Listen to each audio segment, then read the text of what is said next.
इसी से चल रही है हमारे पशुधन से। अगर हमारा पशुधन, अगर हमारे ओरण को कोई खतरा होगा तो हम चुप नहीं बैठेंगे।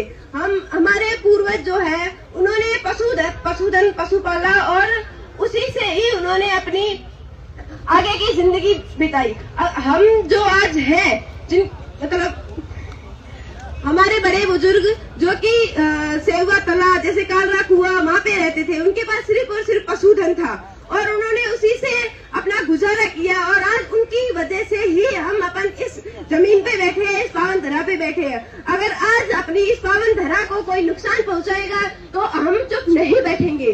सरकार को ये क्यों नहीं दिख रहा कि हमारा जो जीवन व्यापन का जो साधन है वो यही है पशुधन। जैसलमेर में 90% लोगों के पास सिर्फ और सिर्फ पशुधन ही है। वो अपने पशुधन से ही अपनी जिंदगी का गुजारा कर रहे हैं। अगर आज वो सरकार हमारी ही ओरण को नुकसान पहुंचाएंगे तो हम चुप नहीं बैठेंगे।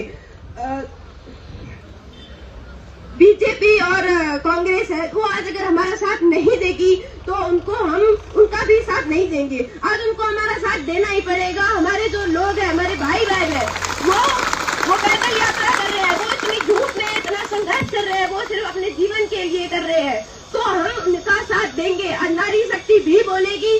अगर वो चाहती है, एक तरफ मोदी बोलती है कि विकास कर रहे हैं हम, वो विकास नहीं है हमारे लिए, ये हमारे लिए विनाश है।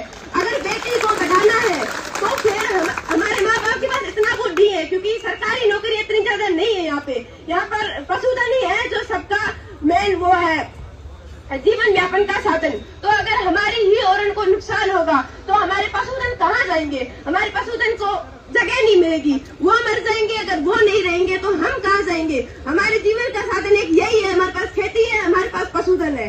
हमारे अगर पशुधन को कुछ होगा, अगर सरकारी नौकरियां, जिनके पास सरकारी नौकरी है उनको इतना वो नहीं हो रहा कि हमारे ओरण को खतरा है, क्योंकि उनको पता है कि हमारे कुछ नहीं होगा। हमारे पास सरकारी नौकरी है, हमें सरकार पैसे दे रही है, हम जी रहे हैं। लेकिन 90% लोगों के पास सरकारी नौकरियां नहीं है, वो सिर्फ और सिर्फ पशुधन पे है और पशुधन से ही हम आगे बढ़ेंगे। तो अगर बेटी को बढ़ाना है, अगर उनको बढ़ाना है तो हमारे माँ बाप की मदद करनी पड़ेगी। हमारे यहाँ पे बड़े बुजुर्ग लोग आए हैं, इतनी मेहनत कर रहे हैं, वो पैदल चल चल के जयपुर जा रहे हैं, तो उनको ऐसा सरकार को क्यों नहीं दिख रही? हमें सरकार से सिर्फ और सिर्फ यही जवाब चाहिए, अगर वो हमारे ओरण को नुकसान पहुंचा रहे हैं तो हमारे जीवन व्यापन का साधन क्या होगा? अब हम सब यही इसीलिए आए हैं कि हम सबको एक ही जवाब चाहिए कि हमारा जीवन व्यापन का तरीका क्या होगा। आप सबको हम सब ओरण टीम के साथ उनका साथ देंगे और आगे बढ़ेंगे। जय श्री राम।